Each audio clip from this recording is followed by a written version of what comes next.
Olá! Em busca de conhecimento? Então está no lugar certo. Hoje você confere a segunda aula da Cristiane Kertes da Silva Leite, professora de graduação e pós-graduação do curso de Gestão de Políticas Públicas da USP. A apresentação envolve as reflexões sobre implementações de políticas sociais no Brasil. Lembrando que todo esse conteúdo que você vai acompanhar faz parte do curso Formação em Direitos Humanos e Cidadania, Teoria e Prática. Uma excelente aula para você!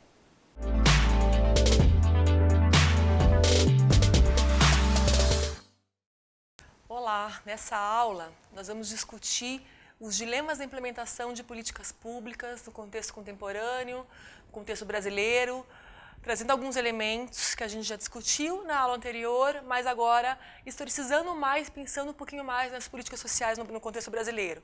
Tá? Então nós vamos passar um pouquinho por alguns elementos teóricos do campo da implementação, entender porque é importante estudar a implementação, e depois vamos olhar um pouquinho para algumas políticas sociais, para o SUS, por exemplo, como sendo uma política que nós vamos abordar aqui para levantar problemas de implementação.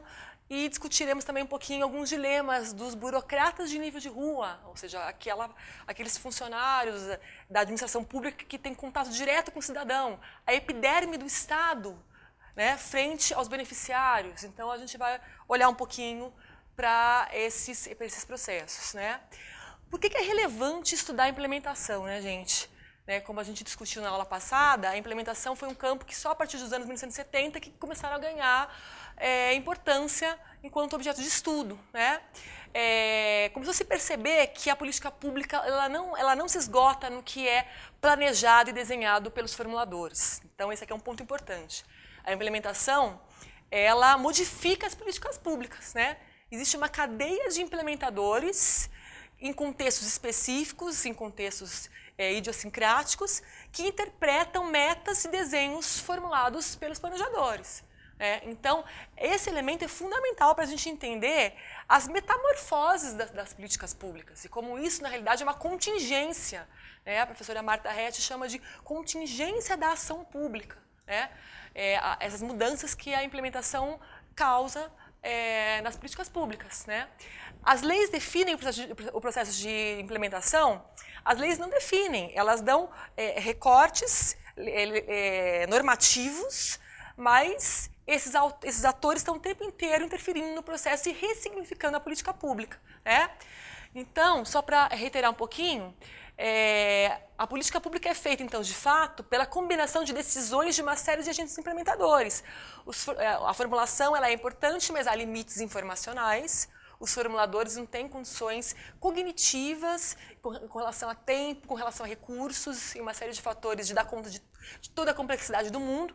Então, as referências dos implementadores são fundamentais para a gente entender a configuração das políticas. Da mesma forma, a autonomia da burocracia de nível de rua também é um outro elemento de variabilidade da política pública. Tá? Então, insere incertezas, insere imprevisibilidades.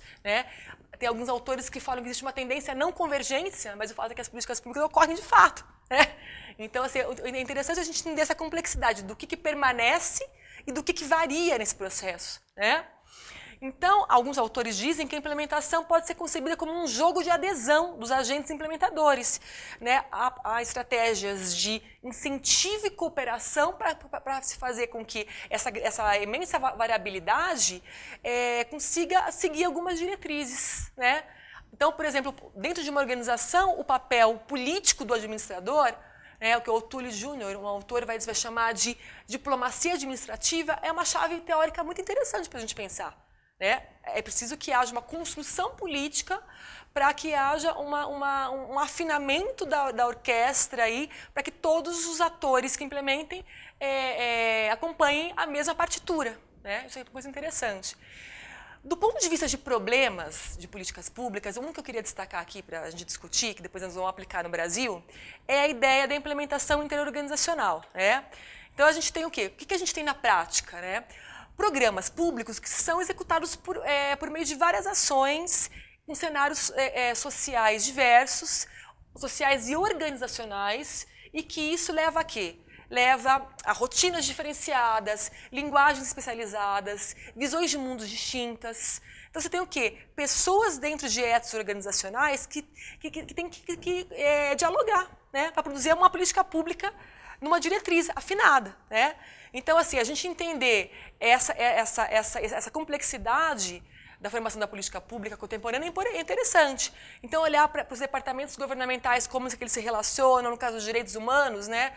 Eu trouxe aqui alguns exemplos, as coordenadorias, né, como que elas vão se articular para pensar diretrizes de política, as secretarias e os ministérios, né? Que depois nós vamos ver um pouquinho a complexidade federativa que vai ter nisso, daqui a pouco eu vou falar, os órgãos subnacionais, as organizações sem fins lucrativos, enfim, OS, OCIPs, essa é uma série de organizações e instituições que trazem uma complexidade grande para as políticas públicas, né? Bem, essas relações interorganizacionais a gente pode identificar como sendo de ordem vertical, né, quando a gente pensa nas relações entre níveis federativos, como é o caso de vários países pelo mundo, e sobretudo o caso brasileiro, que é o caso que nós vamos comentar aqui, né?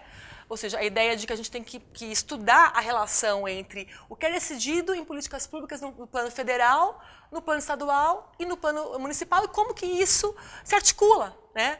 A ideia de coordenação federativa surge a partir desse processo, a partir dessa constatação de que existe essa complexidade vertical, né? Relações horizontais, relações entre ministérios, especialmente em campos de formação de políticas públicas transversais e intersetoriais, né? Políticas para mulheres, políticas de direitos humanos, que envolvem relação entre ministérios, entre coordenadorias, entre várias institucionalidades, né? Dentro dos estados e dentro dos municípios. Então, vocês imaginem a multiplicação de articulações, de cadeias institucionais que a gente tem em contexto federativo, né? E, somando a tudo isso, os vínculos contratuais e as privatizações, as agências regulatórias, as empresas privadas, as organizações sociais, que também trazem complexidade, especialmente a partir dos anos 1990. Né? Então, eu queria comentar um pouquinho agora aqui na aula, vamos entrar um pouquinho na complexidade do Brasil, né? Um país, né, que teve uma formação de um regime de bem-estar historicamente, que alguns autores chamam de meritocrático particularista. Né? O Vanderlei Guilherme dos Santos, um autor, discute a ideia de uma cidadania regulada, né, a partir da legitimação e do reconhecimento de categorias profissionais. Né? Então, a gente não teve uma cidadania vinculada a status de cidadania, né? Vinculados a uma questão política, normativa, mas vinculados a um projeto de formação de uma nação que envolvia, na realidade, a formação, uma mudança de paradigma econômico na era Vargas. Foi nessa toada que a gente tem o início dessa ideia da formação de uma política pública vinculada à inserção no mercado de trabalho. Né? Nos anos 1980, que alguns países tiveram, por exemplo, Chile e Argentina tiveram esse processo foi muito mais antigo do que o nosso, só nos anos 1980 que a gente tem a ampliação da ideia de cidadania, né? Com a Constituição de 1988, ou seja, a inserção dos indivíduos enquanto cidadãos, né, que têm direitos sociais, políticos, inclusive, se a gente pensar, por exemplo, trabalhadores rurais, foram categorias que foram inseridas enquanto cidadãos, vistas como cidadãos só nesse momento. Né? Então, é muito recente esse processo. Né? A gente tem, então, a constitucionalização dos direitos sociais nesse momento. A ideia era o quê? Era perenizar e institucionalizar por meio da constitucionalização. Né? Enfim, se pensou na ideia de se montar sistemas de políticas públicas, os sistemas de saúde, o sistema de segurança pública, bem posteriormente, da ciência social, para organizar de forma federativa a implementação dessas políticas. Né? Enfim, a gente então foi montando uma complexidade, um avanço na agenda de cidadania e de políticas sociais, só que implementado num contexto crítico dos anos 1990. Qual que eram os termos da disputa naquele momento? Né?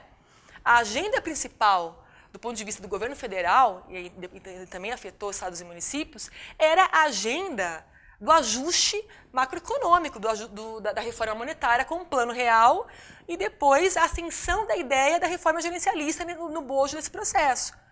Então a gente tem o quê? Uma tensão de lógicas, de processos com lógicas muito distintas. Precisava se ampliar o Estado, aumentar a receita para dar conta dos novos desafios da Constituição e, ao mesmo tempo, o discurso e todo o processo político ia na direção do ajuste fiscal, da descentralização como vetor de economicidade e eficiência, enfim. Então, o conflito se deu, né?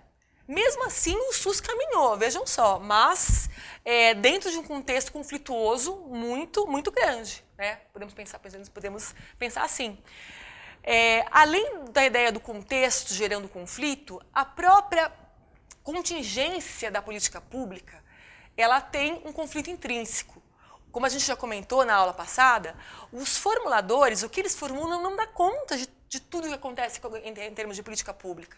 Então, tem uma dissonância envolvendo garantia de direitos, no caso do Brasil, dificuldade de financiamento, interesses em disputa, que faz com que a implementação ganhe uma outra cara, diferente do que foi pensado pelos formuladores, né?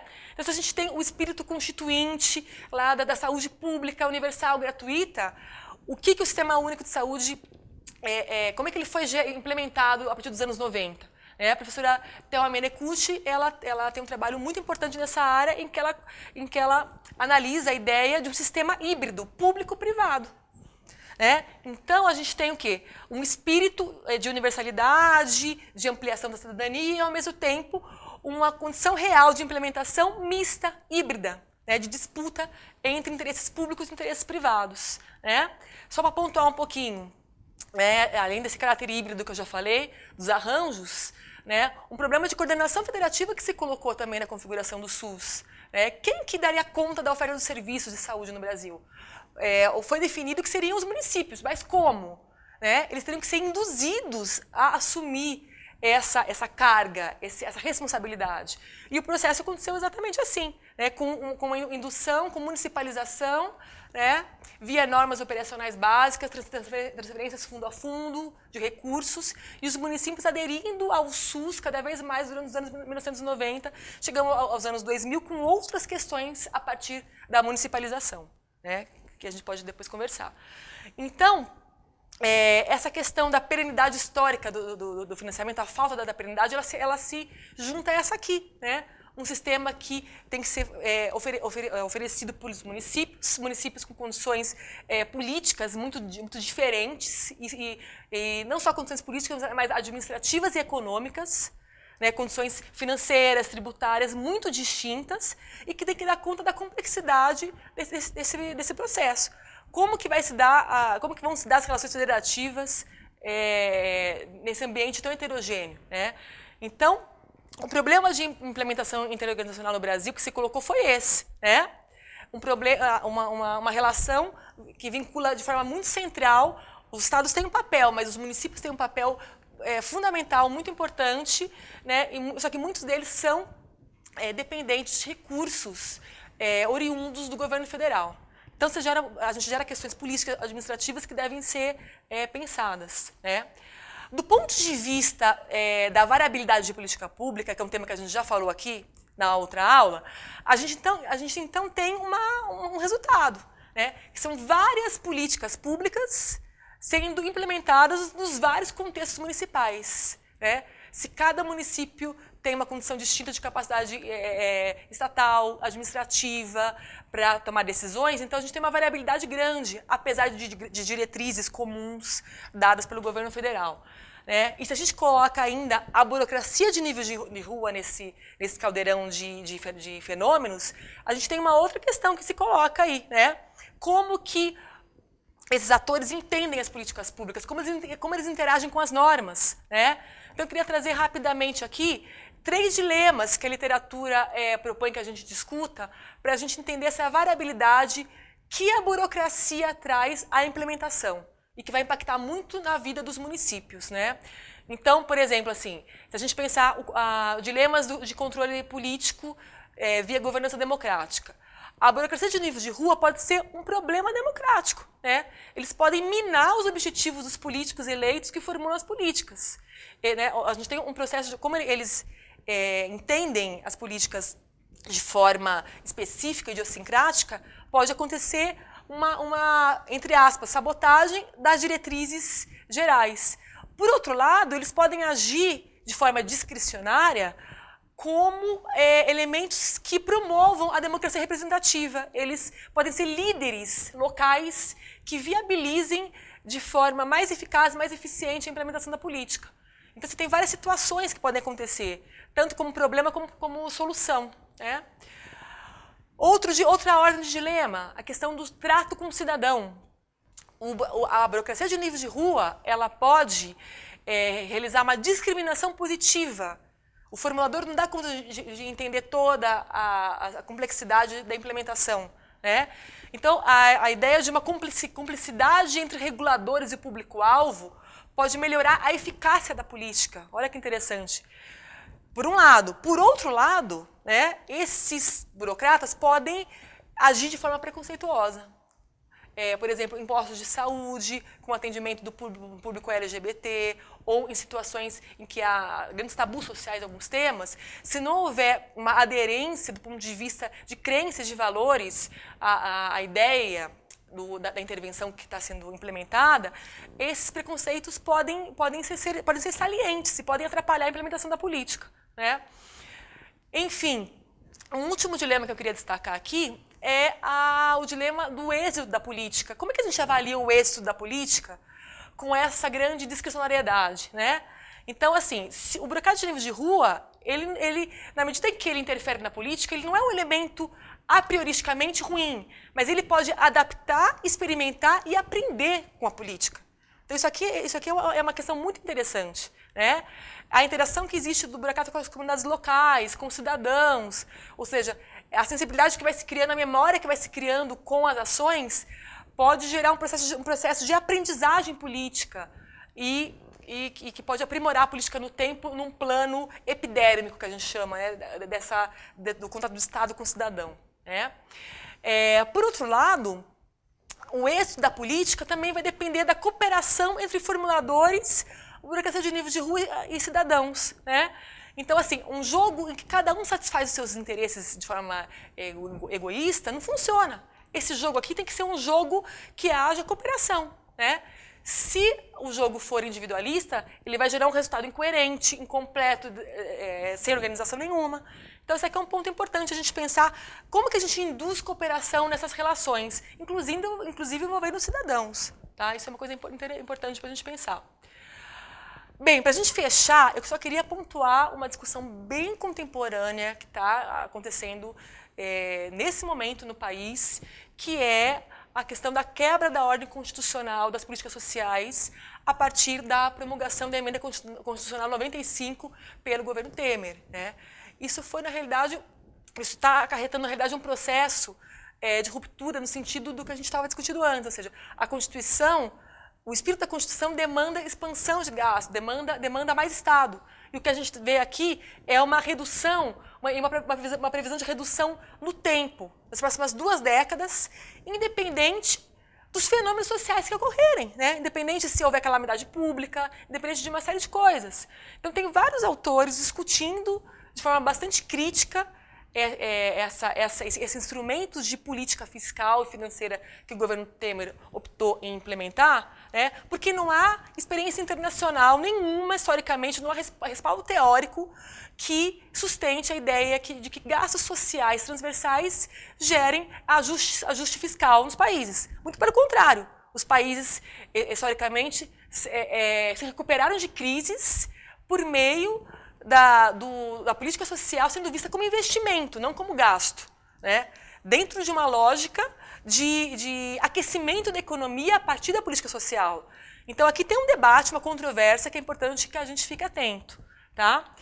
Bem, eu queria ficar por aqui, convidá-los a navegar pelas referências bibliográficas das 2 aulas, que ajuda a aprofundar algumas ideias que eu discuti nesses 2 momentos, e agradecer aqui a oportunidade de poder falar com vocês. Tá? Obrigada, até a próxima.